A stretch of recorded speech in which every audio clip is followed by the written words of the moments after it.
The moment it happened, nobody panicked. That is the strange part. No explosion, no warning siren, no dramatic news alert cutting across the screen. Just a quiet, creeping wrongness. A page that would not load. An app that spun and never arrived. A payment terminal at a coffee shop that flashed an error code nobody had ever seen before. And then another one, and another. Within 12 minutes, half the world knew something was wrong. Within 30, they just did not know how wrong. Here is what would actually happen if the internet stopped working for exactly 24 hours. Not the version where you are bored without TikTok. The real version. The one that involves hospitals, aircraft, the global financial system, and a design flaw that the original architects of the internet spent decades trying to prevent, and that we quietly built anyway. Pull back for 1 second. When we say the internet stops, we mean all of it. Every data packet, every fiber optic signal, every wireless protocol that routes through internet infrastructure. We are not talking about a slow day or a regional outage. We mean the whole network goes dark at midnight, global, simultaneous, 24 hours. Then it comes back.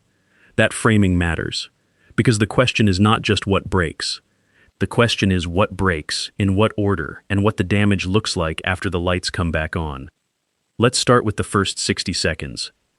Your phone loses signal in the way that feels almost normal at first.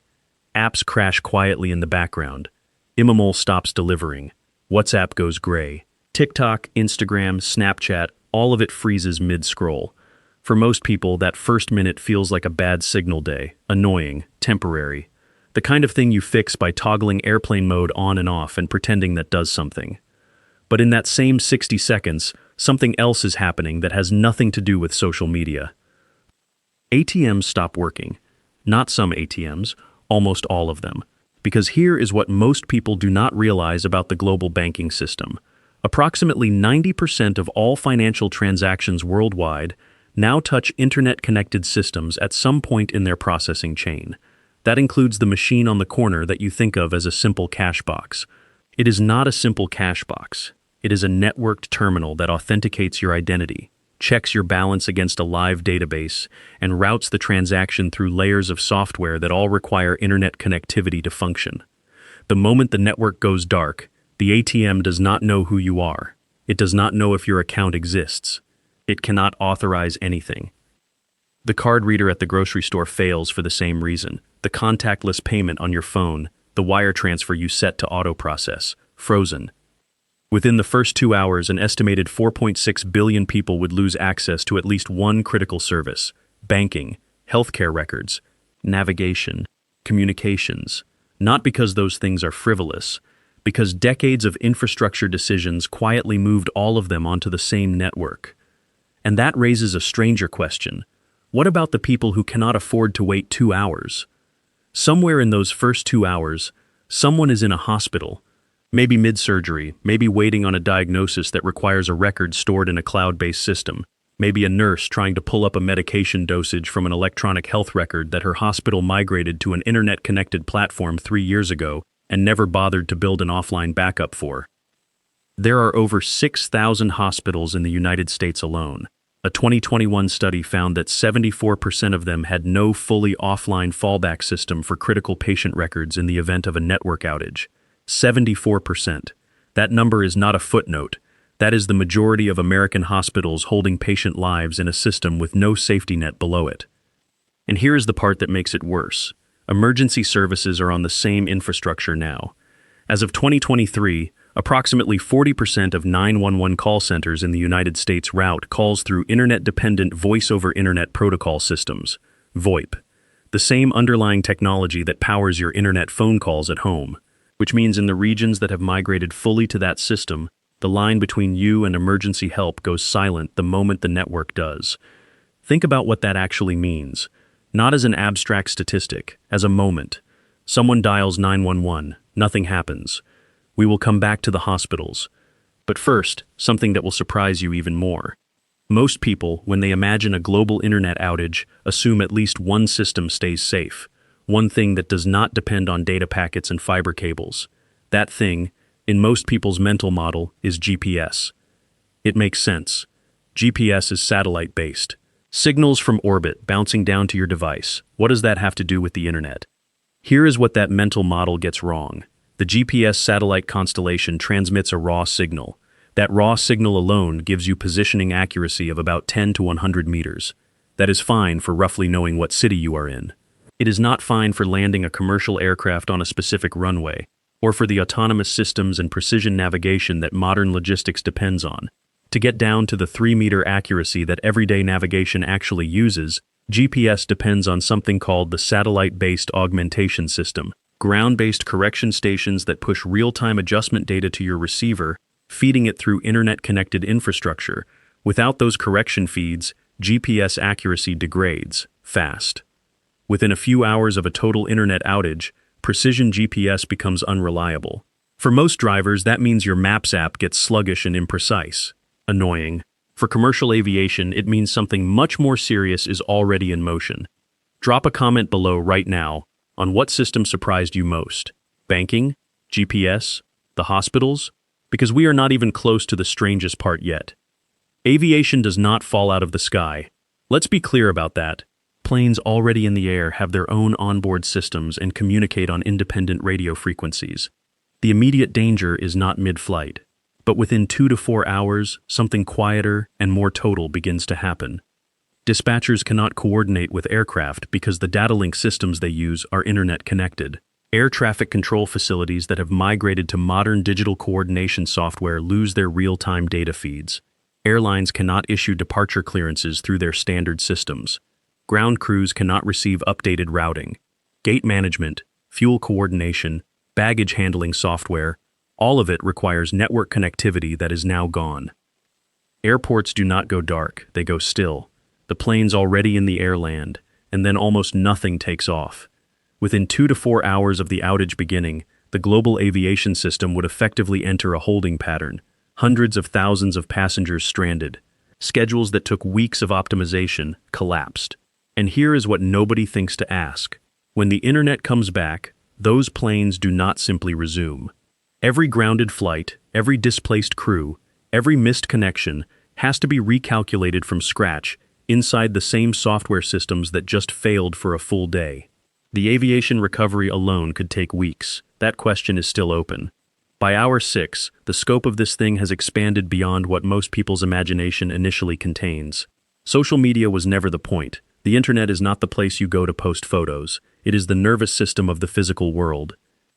And nothing illustrates that better than what is happening to the supply chain. In 2017, a piece of malware called NotPetya tore through the global shipping company Maersk. Maersk is the largest shipping company on Earth, moving roughly 20% of global container trade. NotPetya knocked out their systems. Not for 24 hours. For 10 days, the result was roughly $300 million in direct losses and more than 50,000 shipping containers stranded at ports worldwide, sitting there with no digital record of what was in them, where they were going, or who owned them. That was one company, one cyber attack, 10 days. Now scale that. Every major logistics company on Earth running on internet-connected routing and inventory software. FedEx, UPS, Amazon, Maersk, the entire port coordination network. The real-time inventory systems that keep grocery store shelves stocked using just-in-time delivery models that have almost no physical buffer stock built in. A 24-hour outage would not just slow the supply chain, it would snap it like a wire under tension. If this kind of fragility concerns you the way it should, hit subscribe, because this story gets stranger from here, not simpler. We are now at roughly hour 12 of the outage, and here is where most people, if they were watching a video like this one, would expect the summary. The wrap-up, the part where the narrator says, "Look, it would be rough, but we would survive 24 hours. The internet would come back, life would resume." And that is almost true, but the version that stops there is missing the strangest layer. When the internet comes back, the damage does not end. Think about what 24 hours of halted financial transactions actually means for global infrastructure. The New York Stock Exchange and NASDAQ depend on internet-connected systems for real-time trade execution. Every day, more than $50 trillion in derivative and securities activity moves through these networks. A 24-hour freeze does not just pause those trades. It creates a gap in the ledger. Settlement cycles that run on T+1 and T+2 timelines suddenly have a missing day in the middle. Reconciling that, across every exchange, every clearinghouse, every counterparty relationship, is not a matter of rebooting a server. It is weeks of manual audit and financial system forensics. The internet returns. The debt it left behind does not, and the supply chain does not untangle overnight either. Those 50,000 containers Maersk lost track of in 2017 took days to locate even after their systems came back. Scale that to a full global outage, and you are looking at port congestion, delivery delays, and inventory gaps that ripple through the physical economy for weeks. But there is a deeper layer still, one that almost nobody talks about, and to understand it, you have to go back to why the internet was built in the first place. In the early 1960s, DARPA, the US military's research agency, needed a communication network that could survive a nuclear strike. The key insight was routing. Instead of funneling information through a central hub that one bomb could destroy, you build a decentralized web where data finds its own path around damage. Knock out one node, the rest route around it. No single point of failure. The whole system was engineered, deliberately and carefully, to be unkillable. Now here is the thing.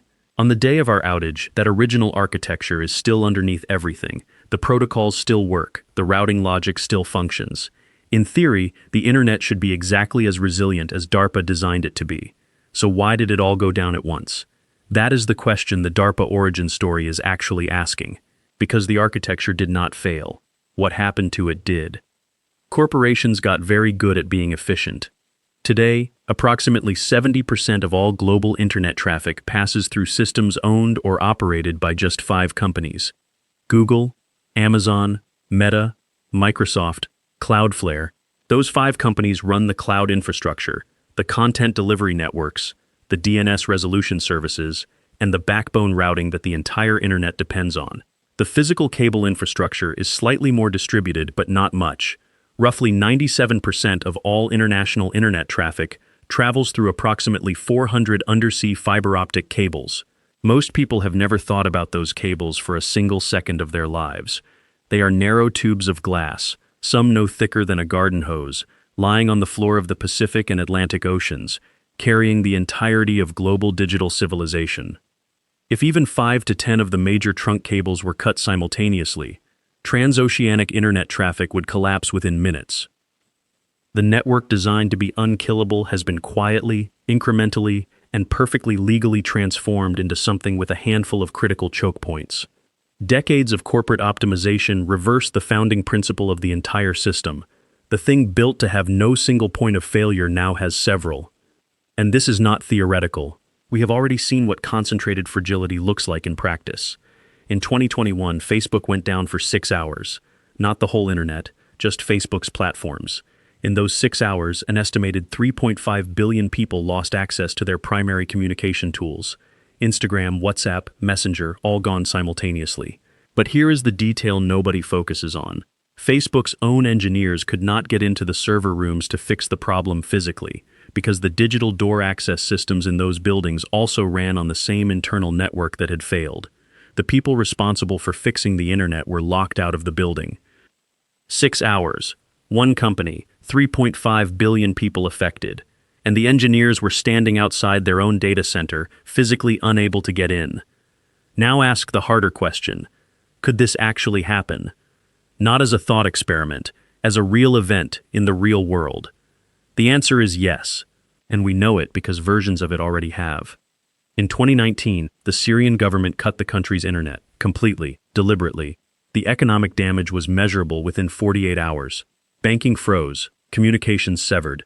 Syria had roughly 6 million internet users at the time. The global internet has 5.4 billion. Scale the damage proportionally, and the numbers become almost impossible to hold in your head. But deliberate shutdown is not the only threat. In 1989, a solar storm caused a geomagnetic event powerful enough to knock out the entire Quebec power grid, leaving 6 million people without electricity for 9 hours. That storm was moderate by historical standards. In 1859, a far more powerful solar event called the Carrington event sent a geomagnetic pulse so strong that telegraph wires across North America and Europe caught fire spontaneously. Telegraph operators reported receiving shocks through their equipment. The night sky lit up with auroras visible as far south as Cuba. If a Carrington-scale event hit today, it would not burn telegraph wires. It would induce electrical surges across every unshielded piece of connected infrastructure on the planet. Satellites fried. Undersea cable repeaters overwhelmed. The internet would not go down for 24 hours. Scientists estimate recovery from a Carrington-level event against modern infrastructure would take 4 to 10 years. Not days. Years. And the last solar storm powerful enough to potentially trigger something close to that passed between Earth and the Sun in 2012. We missed it by 9 days. 9 days. The Earth was in a different orbital position, and the pulse went through empty space. Think about what that actually means, not as a data point, as a near miss. 9 days away from finding out just how fragile this thing really is. The internet carries 5 exabytes of data every single day. 5 billion gigabytes, without pause, without rest, holding together the banking system, the hospitals, the aircraft, the supply chains, the emergency services, the navigation systems, and the door locks on the server rooms of the companies responsible for keeping all of it running. It was built to survive anything. Then it was quietly rebuilt into something that has never been truly tested. Not if, when. And the only real question is whether anyone in a position to fix the fragility will move before the 9-day margin runs out. If this sat with you the way it sat with us, hit like and subscribe. 2 videos are on screen right now. Click whichever one pulls you in.